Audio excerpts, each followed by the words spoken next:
How is your new ambitious project on Mahatma Gandhi's life in South Africa progressing? Well, you see, it takes a long time for projects like this to come together, but we are shooting the film this year. Okay. We hopefully should have the film ready by the end of this year. Things move a little slowly when you are doing collaboration projects, because it's South African Broadcasting Corporation, then NFTC here, putting these things together. It's on behalf of the Government of India, it's NFTC which is producing the film. So we have these things, and to put both these things together, eventually the film will be shot in South Africa altogether. These things take time. It's not an easy project. It took us about 2.5 years to do the script, to get a satisfactory script, and now of course we're putting the film together.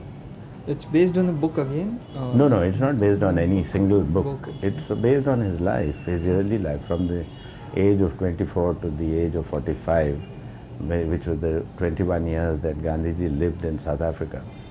And that's a crucial period of his life, because that is the period which made for the personal transformation of Gandhi.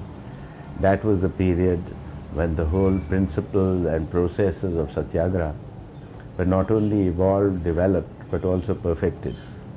And also Gandhi's worldview and view of life and view of freedom and all these things developed, and he could formulate them.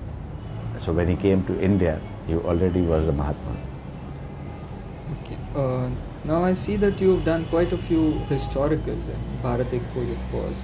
Then you helped Ketan Mehta with the Sardar project, then Mahatma Gandhi that you're doing now. Then I made a biographical film on Nehru, don't forget that, a 3-hour film on Nehru. Okay. So is it more interesting, more exciting to, bring to life, true life, what has happened earlier? It is, reconstructing history is exciting in itself. And reconstructing history in cinema is fantastic, because it takes you back to that period. It's almost as though you are reliving that period. It's like you're part, you've just been transported in time to a particular period, and you live like that, you think like that. It's wonderful. Junoon was like that for me also, like going back and living 1857, 1858. I used to think like that, when I was making that film. I used to feel that I was living in that time. It's wonderful. For a filmmaker to reconstruct history is wonderful. Now, Mammo opened the film festival. How does it feel to, be on a stage where an entire film festival is being opened, inaugurated, with your film as the first one?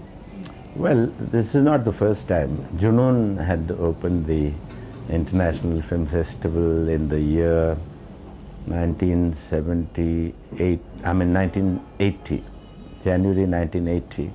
Junoon inaugurated the International Film Festival. So this has not been the first time for me.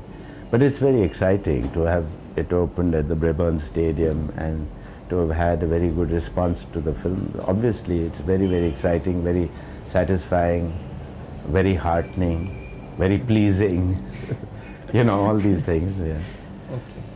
Okay. Now, one last question. Does even a director of your caliber and position have to face budgetary constraints? With me, all the time.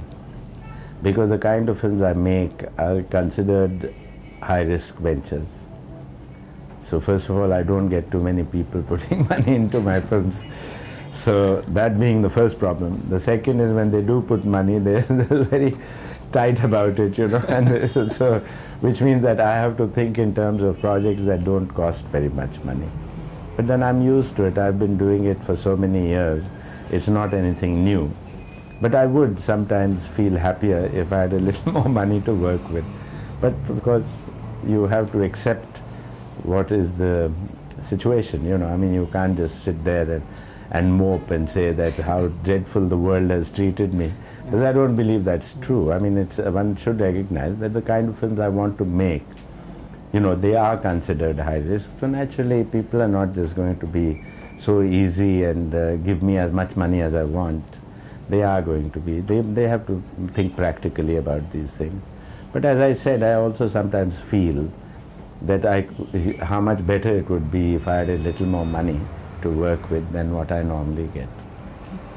One last one more. Are there any other new future projects in the near future that you're planning? Yes, I will be doing a couple of projects. I'm at the moment on work on a pilot for a television series. I shan't go into details of this at the moment. Let my pilot be ready. Then I'm working on a film project. In fact, I'm working on 2 film projects. One of them I will be doing soon after Gandhi is over, and the other one after that. So yes, but then I'm always working on different projects, you know, but that's what I'm supposed to be doing. Okay. Thank you, Mr. Thank you.